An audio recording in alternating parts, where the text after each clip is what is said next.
Hello and welcome back to the Unpacked podcast. I am your host, Noah. This week we're going to do things a little bit differently. We're on the Au Sable River where our most recent video took place. I think we've got rain coming in 30 minutes, 20 minutes or something like that. It was supposed to be an hour away and then we took forever loading up just because it's a pain in the ass. It's feeling great, which is probably not a great sign. So with me today in the canoe, we got James and Jack. Welcome to the podcast, James. Pretty nice podcast.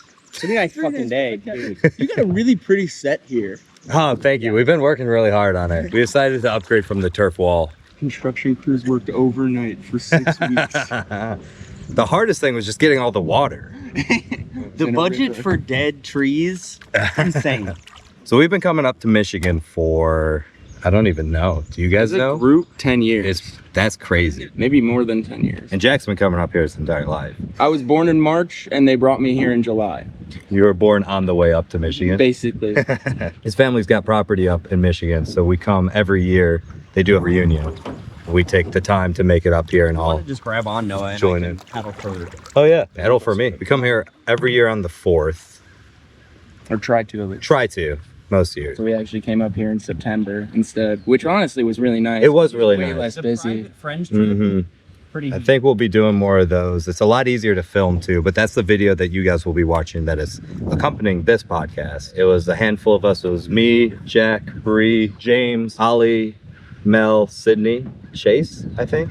I think so. We had a pretty decent group actually. For the family reunion part, we always do a big tubing trip down the river where we just, lazy river tube, just sit back, drink some beer and enjoy the views. Every year nowadays we take a Jello shot before we go because it's become a tradition to take a Jello shot for safety because we haven't lost anybody on the river yet. The best tradition. I'm pretty sure the last 3 years in a row they have said this was year 36. It may or may not be Year 36. 40 or something. So it's been passed down in the family and now my dad and my uncle kind of co-own it, and my uncle spends a lot of his time up here because he's retired now, and so he's enjoying his retirement a lot of the time up here in Michigan. They do a great job with it. His uncle's also the one that's very much encouraging us to do a river trip, An overnight camping trip down this river. which we really want to do. We just got to plan it out. So hopefully that will be a thing at some point in the future. We'll take a couple days and go down the river. Down the Au Sable, there's campsites just lining it that you can reserve. So got to plan that out, choose a section of the river, and then we can do that, which will be a blast. Get a couple canoes. The bliss of canoeing. The canoe, it does change things. You do gotta get some more sunscreen on. Yeah, you're sitting above that water. It's also crazy how calm the river is. It was, 4th was 2 days ago? Overcast while we were on this river. It was supposed to be overcast. No, like literally we had 20 minutes before storms the rest of the day.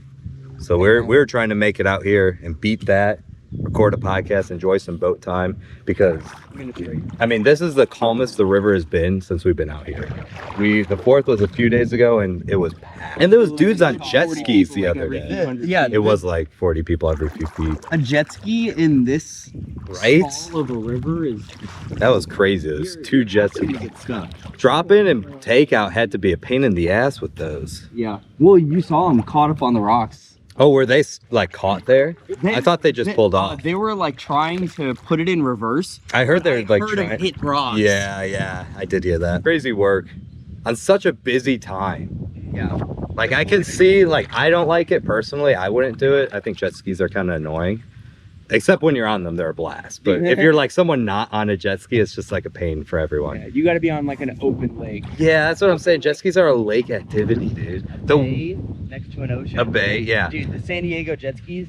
I mean, this is not a small river. It's a decent sized river, but like they were in the middle and the wakes were hitting either bank. Like we were shaking in the kayaks because we were fishing when they passed. Yeah, that was, even when the dude like really slowed down to go past us, all of us like in our tubes were like, No, he was like idling when he passed us and the wakes were still just smacking. It's crazy.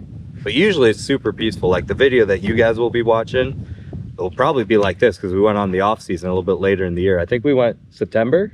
Yeah. Is that when we went last year? Yeah. Went September. Water was actually, much no, the water itself is kind of still warm in September.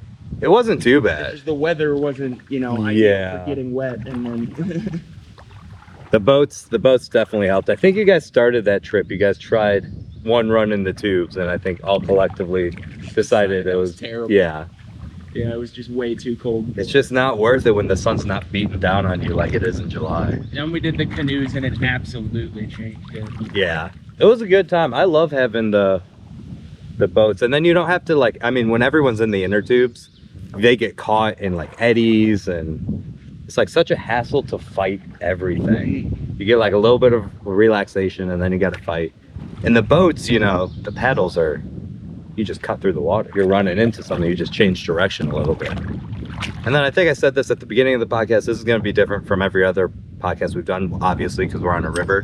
But we're just going to kind of take our time and chat. We're not really going to talk about anything too specifically about the trip, because it was just a handful of us, and we came up to Jack's property, camped that solo, and then just spent every day on the river, as you guys see. So there really wasn't too much to it besides just being on the river. We're primarily on the Alcona part of the river.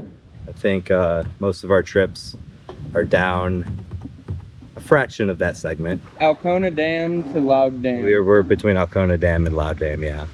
And that's most likely where we're going to be taking the boat trip, the overnight trip on the river. Just because, we're most familiar with this area of the river, and from what we've heard, we were talking to Tim and all of them, they think this is the best part of the entire river. I haven't mentioned it yet on the podcast, but we mentioned it earlier in our old videos. I think I mentioned it in our next adventure, that this was the river that we recorded our old river podcast on. And we were doing, we did Asses in the Water, and then I think it was Brock the Cock, might have been the other one. But this was the same river, same segment. And that was some of the first stuff that we've ever filmed for Adventures Live. We used to do like game streams when we were just starting out. And then I think the first river podcast that we released was our first recording of anything on Adventures Live, which was on this river. Kind of cool to think about. And then, there was Brock the Cock, where we found that inflatable giant chicken tube that Jake stole. And then that guy just disappeared. We have no idea where he ever went. We really tried to bring him home and keep him. Yeah. We lost track of it somehow. But I guess I'll talk about the river a little bit, since that's kind of what we do on our normal podcast. Extremely calm river. This is an extremely easy river. If anyone's interested in doing it or is out in this area, you could hop on, drop a boat in, some tubes we were talking about. We used to always tube on the river. Besides a couple strainers on the sides, there's really not much you got to worry about. Depending on your spot in the river, I would say it gets a little deep, but nothing awful. Get down maybe 20, 30 feet. You think 20, 30? Yeah. But in most spots, I can see the bottom of the river here. I don't think I could touch it if I jumped in, but I'd be close. The water's usually very clear. Me and Shane have been trying to do some fishing this trip. You'll see that whenever that video comes out. We're fishing for bass and trout. The fishing's usually pretty good on the river, but we haven't had much luck.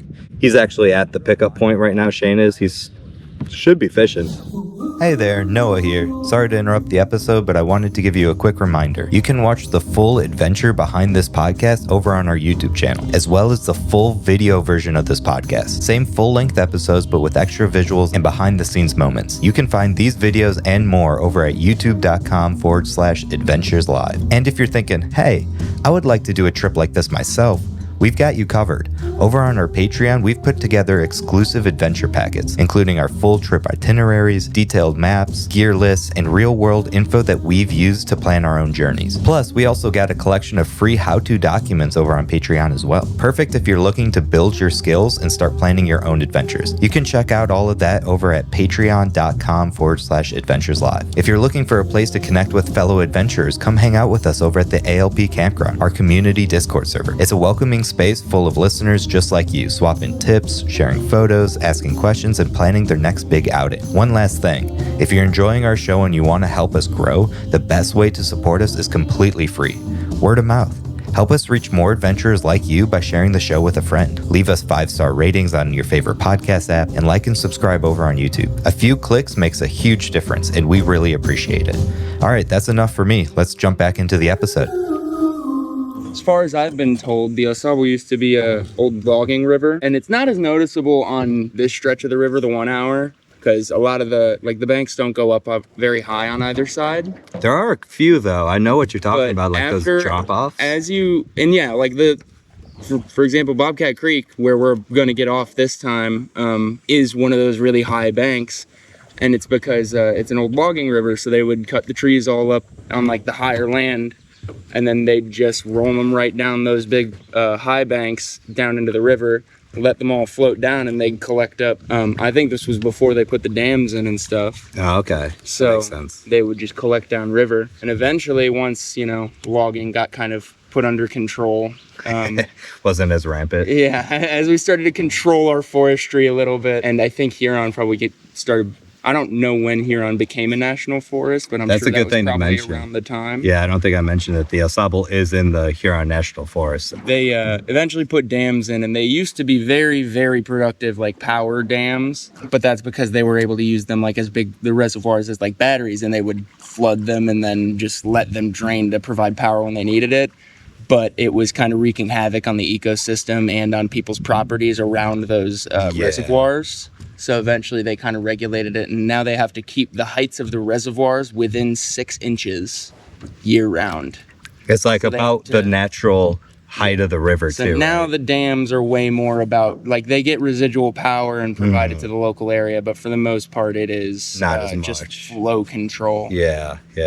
And they were talking about that the other night too. I think you were in that conversation where they're saying that the water that they used to output from the dam, probably still now, was just so much warmer than the like natural water on the other side of it. Yeah. And obviously warm water can also wreak havoc to, natural ecosystems, and the fish, only spawn in certain temperatures of water and all that nonsense. So I'm sure there's a trickle down effect from everything.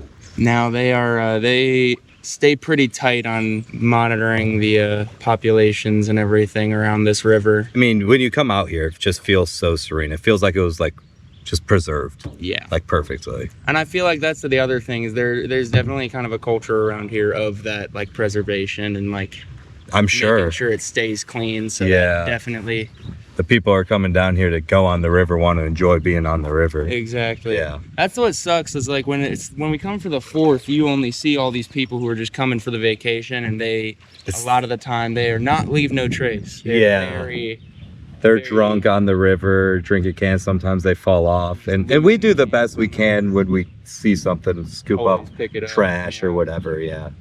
But I think that's really only for this weekend. I mean, there's probably some other big weekends out here. Like Memorial Day, I'm sure might. Yeah. But honestly, it's like this is one of the only weekends where the water's warm enough. That's what I was going to say. The temperature is like perfect, right? It's the holiday and like I imagine maybe Labor Day. Some- people in Michigan probably come up here. probably.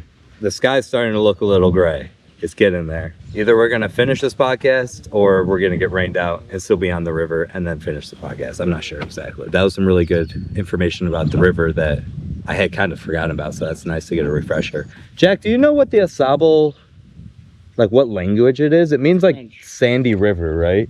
Something like that. Yeah. Something along those lines. French, gotcha. It's kind of like, so as an example, the word Ozarks, like the Ozark Forest. Yeah.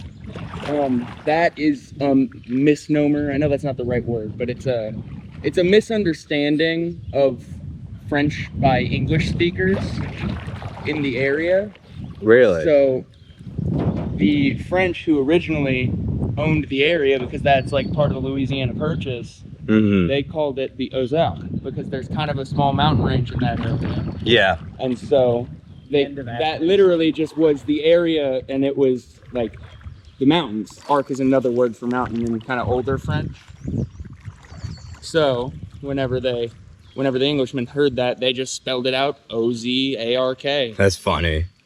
It's crazy the more I've done and explored with Adventures Live within the past year or so, how many places are French names from French explorers. Mhm. Like French did conquer most, especially Dude. in the north, and a lot of the west. They were the ones who originally colonized it, and then they just sold it to us for the Louisiana Purchase. Yeah. They needed money to fight the British. That's crazy. Like I never really put it together. No, you're good. I never really put it together until I started like researching all this, and specifically with the Starved Rock video that I just dropped. All of Starved Rock is all French. Like that used to be a French fort, essentially. And then they left it. It was like a fur trade fort. Yeah, then they- that's the big thing that the French discovered and they loved, because Was beaver furs. That's beaver really pelt how was it incredibly warm, wasn't it? I think so, yeah. I think it was like good and at it's water wicking. Yeah. That's the other thing. It's waterproof and it's incredibly warm. Yeah. So it was very coveted. I also hear some thunder. That might be our cue to Pick it up. pick it up, Yeah, finish off the podcast. I think so. I'll last the rest of the way. This was a nice little podcast, though. Thank you for dropping some facts about Yeah, definitely. the river. That was a fun little segment. Very interesting. I forgot it was a logging river. Like, I forgot all this history that you just like. It's nice getting a little bit of a refresher on that. So we're gonna wrap up the podcast now. I might turn it back on if it starts to rain on us. Thank you for joining us. Once again, I'm your host, Noah. Joining us this week was Jack and James and Bree, kind of, and Jake got lost. Oh, here he is. He's coming around the corner. Anyways, thank you for joining us. We'll see you in the next one. You can find us on all the socials. We are at Adventures Live on Instagram and Facebook, at Adventures Live on X, TikTok, and Bluesky. You can find our Patreon at patreon.com/Adventures Live. And our ALP Discord is in the description. So feel free to join that if you want to come join the adventure. All right. Thank you so much. See you guys next week. Welcome to After the Podcast, where we're going to try and race against the storm that is clearly moving in on us. The sky over here is looking way darker. We've heard thunder a couple times and the wind's starting to pick up. So we'll see. I'll keep you posted. Is Jake still trailing behind?